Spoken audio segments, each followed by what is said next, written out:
Hey guys, I'm Izdaisho and I'm here bringing you an online game with Black-White Flytrol, which is the latest deck that I've built. And I think that this deck is okay. Whoa, this is a starting hand. I've got two of each land, I've got a Tormented Soul and a Mark of the Vampire. Got an extra Mark of the Vampire though, but hopefully we'll find another creature to put that on eventually. So my opponent's going to lead off with a Kite Shield. That's interesting. I haven't actually seen anyone play that card yet. Don't think it's very good, but I mean, I guess I can withhold my judgment. Judgment, at least until after the game when I've seen somebody use the card. May as well give them the benefit of the doubt. Hey, my opponent's name is Dr. Sheldon C, which is a reference to the Big Bang Theory's Sheldon Cooper. I like you, Dr. Sheldon C. You're a cool guy. Alright, so I drew random 5-drop that I won't be able to play for a while. I was really hoping to draw 2 or 3-drop. That would have been nice, but I guess the 2-drop that I wouldn't want to draw would be White Knight. I wonder if my opponent ended up building a mono white deck. That's what it's looking like, but he could just be messed up on lands. Spirit Mantle. So he's gonna start getting in there with his dude, unblockable. That's fine. If I'm able to get a Mark of the Vampire on my guy, I think I'll be in better shape because I'll be gaining just as much life as he's dealing to me every turn. There's a bat. It's fine. What I can also do is just leave this guy out there as a sunk cost and Day of Judgment next turn. But what I think I want to do is get at least one hit out of the Mark of the Vampire. Ooh, there's a red source.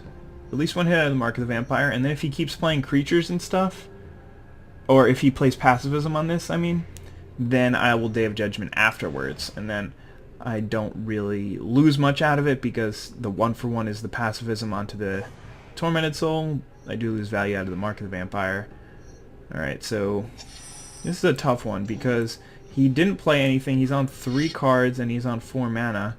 Alright, so he didn't have a shock. That's good. That's really what I was worried about, that he would just have a shock in response and I would be a sad panda. And he's got a safe passage, so that is pretty good for me.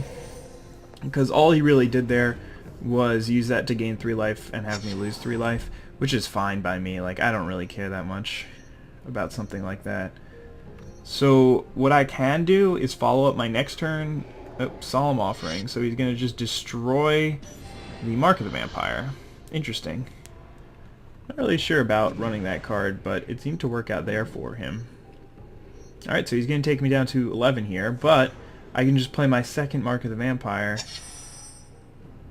on my Tormented Soul and put myself right back where I was turn ago. Alright, so looking forward towards the future, playing the Dawnstrike Paladin is pretty useless since he's got this thing with protection from creatures, so I won't even gain the life, and I can't block. So that's not very useful. I think I'd rather start getting an army of flyers up. Ooh, Active Treason. Okay. So he's so far played 1 creature and a lot of utility spells there.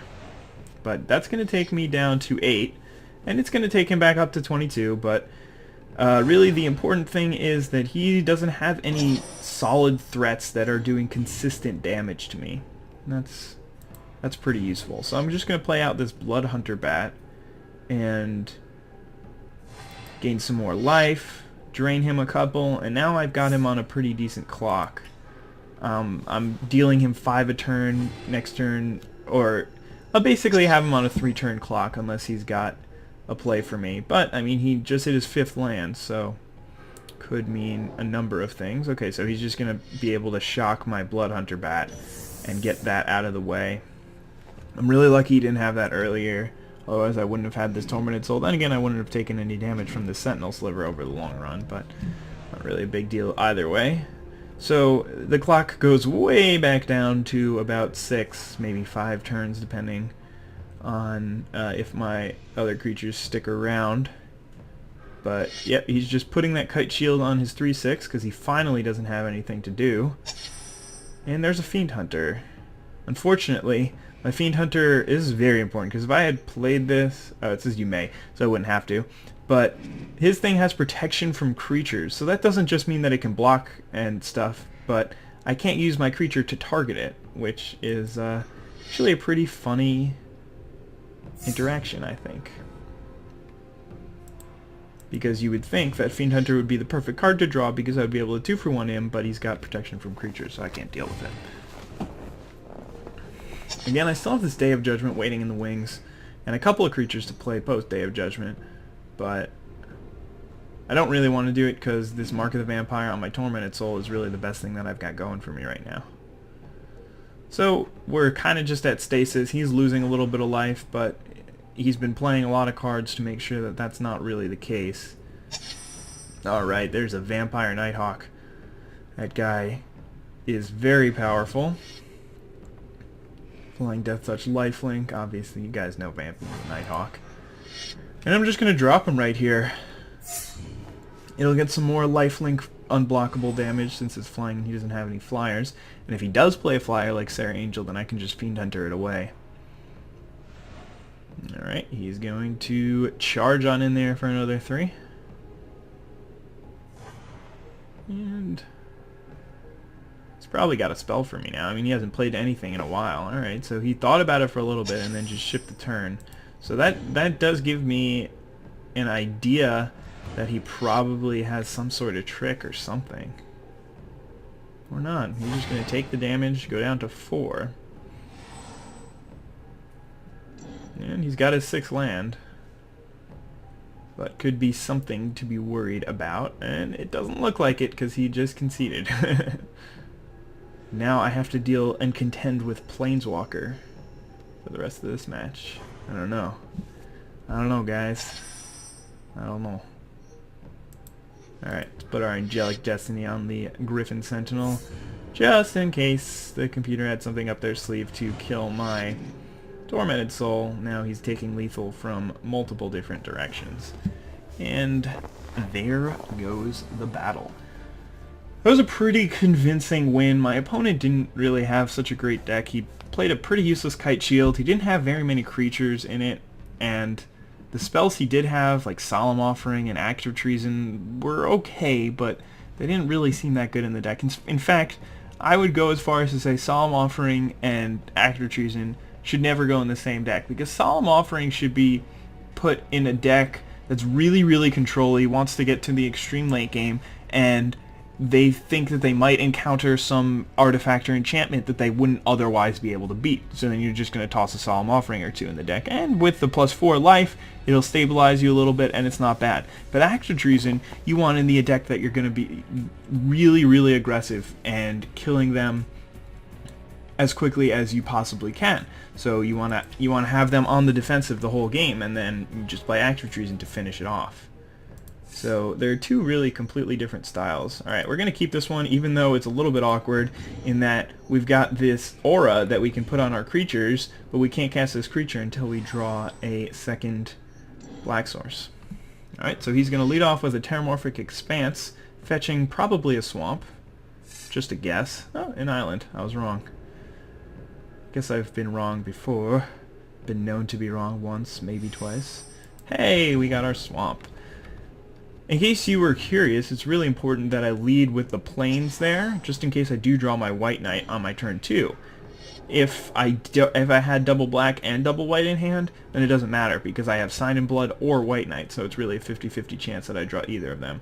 So, I was right about something in that he's got swamps in his deck, but the fact that he's got islands in his deck is really sad for Angelic Destiny, because that's basically, I mean, if they unsummon my card, then they just basically get to kill it. So he's going to distress me and get rid of my Angelic Destiny, probably.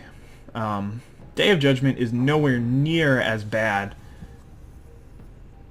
when you know about it. So he just knows not to overcommit to the board at any point. So that was a really timely distress, because next turn I would have punished him for not casting it, because I would have just been able to toss it on my guy and start getting in there. But we need to draw something here. I've drawn only lands this game so far for the first 3 turns, or turns 2 through 4 since I didn't get a draw stat on my first one.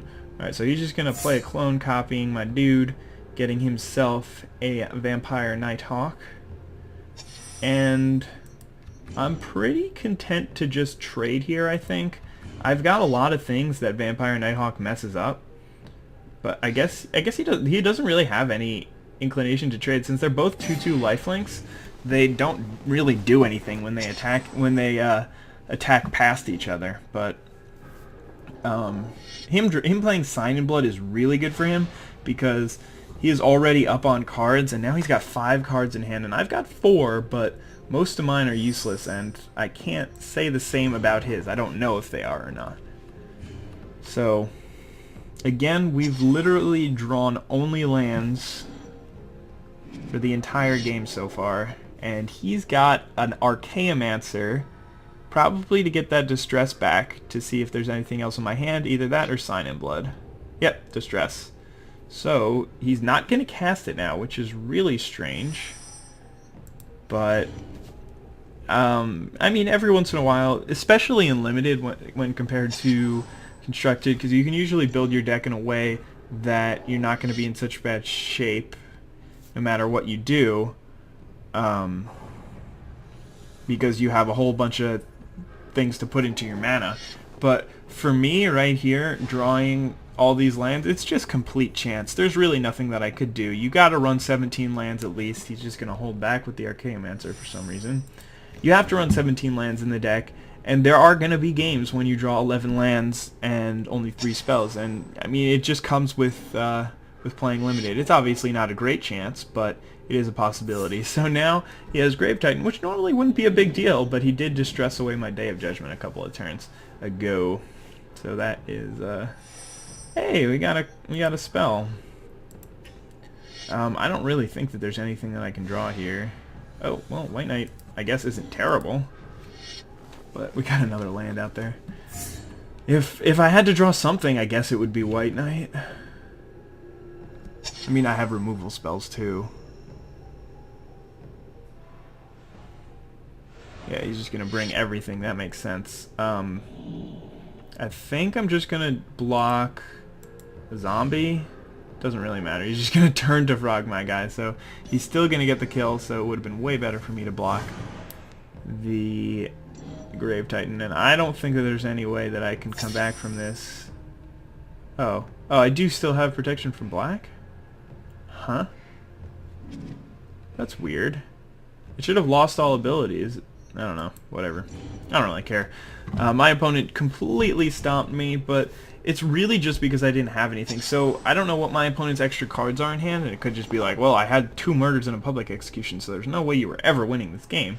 But if I had put some pressure on him early, I feel like I would have been okay in terms of winning that game. So, either way, didn't work out too well, but we'll get the next one. We'll show him who's boss.